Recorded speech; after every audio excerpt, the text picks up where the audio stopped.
O Supremo Tribunal Federal nasceu com uma missão muito clara: ser o guardião da Constituição. Em teoria, ele deveria ser aquela instituição que age com firmeza, mas sem aparecer, como um árbitro que entra no campo só quando o jogo sai do controle. Só que nos últimos anos isso mudou completamente. O STF deixou de ser um tribunal que decide lá em Brasília e passou a estar presente no nosso dia a dia, mesmo que muita gente não perceba. Porque decisões que antes ficavam restritas ao mundo jurídico começaram a mexer com coisas muito concretas. Eleições, redes sociais, liberdade de imprensa, limites do Congresso e até o que pode ou não pode ser dito publicamente.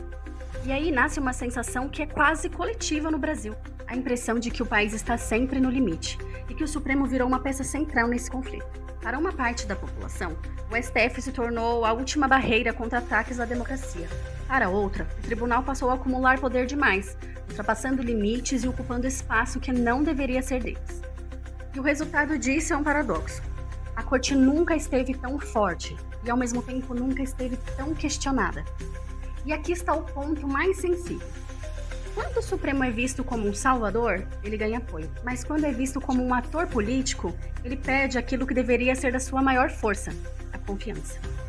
E sem confiança, a justiça vira só mais um campo de batalha. Então a pergunta que fica, e que muita gente sente, mesmo sem colocá-la em palavras, é: o que acontece quando o tribunal que deveria apaziguar o conflito vira parte do conflito? Quando uma decisão judicial começa a ser julgada mais pelo impacto político do que pelo que está escrito na Constituição? E até onde proteger a democracia pode justificar medidas que parecem excepcionais? Para entender como o STF chegou a esse nível de protagonismo e por que a legitimidade dele entrou no centro do debate nacional, a gente precisa voltar a um momento específico, um episódio que mudou de vez a relação entre o Supremo, a política e a opinião pública. Tudo começa em 2019 com a abertura de um inquérito que até hoje divide o país.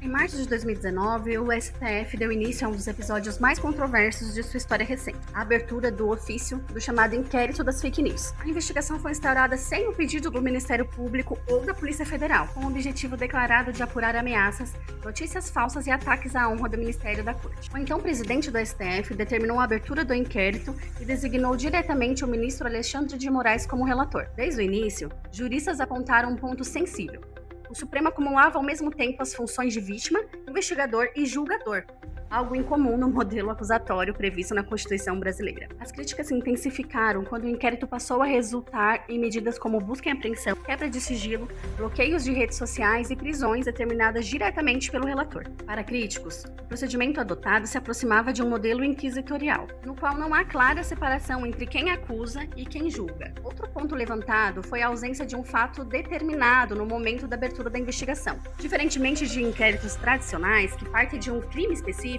o inquérito das fake news foi descrito por críticos como amplo e aberto, permitindo que novos alvos fossem incluídos ao longo do tempo sem nenhuma nova provocação formal. Com o avanço das investigações, o debate ultrapassou o meio jurídico e chegou à opinião pública. Parlamentares, advogados e professores de direito passaram a questionar a constitucionalidade do inquérito, enquanto defensores da medida argumentavam que se tratava de uma resposta necessária diante de ataques sistemáticos à Constituição democrática. Ao longo dos anos, o inquérito se consolidou como base para outras investigações e decisões do STF, tornando-se um símbolo do chamado ativismo judicial. Para críticos, o tribunal teria assumido um papel político ativo.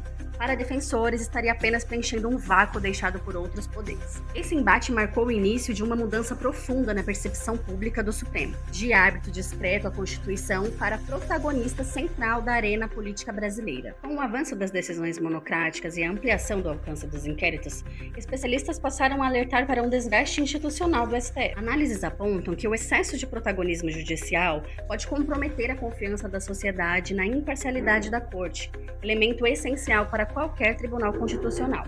Segundo essas análises, quando ministros acumulam poder investigativo, decisório e comunicacional, cria-se uma percepção de parcialidade. Mesmo que não haja ilegalidade formal, a aparência de conflito já seria suficiente para acender um alerta vermelho sobre a credibilidade institucional do Supremo. Esse debate ganhou força em casos concretos envolvendo possíveis conflitos de interesse. Um dos mais citados foi a manutenção de relatoria em processos que envolviam indiretamente relações pessoais ou profissionais de ministros, gerando questionamentos sobre o princípio do juiz natural e da imparcialidade objetiva.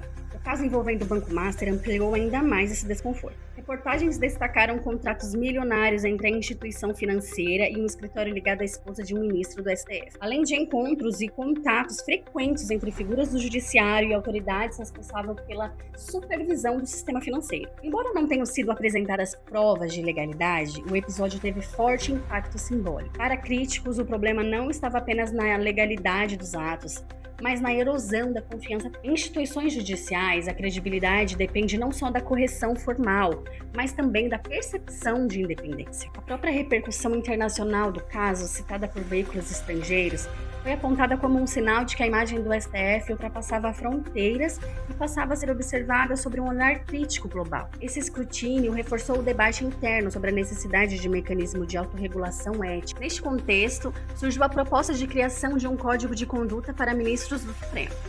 Inspirada em modelos adotados por cortes constitucionais de outros países, a iniciativa buscava estabelecer parâmetros claros de comportamento público e privado, mas acabou rejeitada internamente pelos próprios ministros. Para analistas, a resistência a esse tipo de mecanismo revela um paradoxo.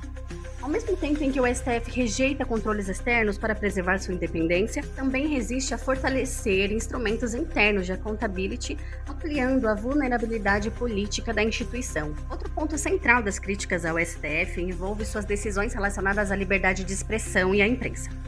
Nos últimos anos, o STF determinou o bloqueio de perfis em redes sociais, a remoção de conteúdos e a responsabilização de veículos de mídia por publicações consideradas desinformativas ou ofensivas. Críticos dessas decisões afirmam que, embora o combate à desinformação seja legítimo, a forma como as medidas foram aplicadas cria um risco à liberdade de imprensa, que é um dos pilares constitucionais da democracia. O argumento central é que a ausência de critérios claros pode gerar autocensura e insegurança jurídica. O dilema se estabelece entre dois valores constitucionais fundamentais: proteger o processo democrático contra ataques coordenados e preservar o direito à livre manifestação de pensamentos. O dilema se estabelece entre dois valores constitucionais fundamentais: proteger o processo democrático contra ataques coordenados e preservar o direito à livre manifestação de pensamentos. Para especialistas ouvidos pela imprensa, o equilíbrio entre esses princípios tem sido um dos maiores desafios enfrentados pelo STF. Essas decisões também alimentaram críticas internacionais, especialmente de imprensas de tecnologia e entidades ligadas à liberdade de expressão, que passaram a questionar os limites da atuação do judiciário brasileiro no ambiente digital. O resultado é um debate que extrapola o campo jurídico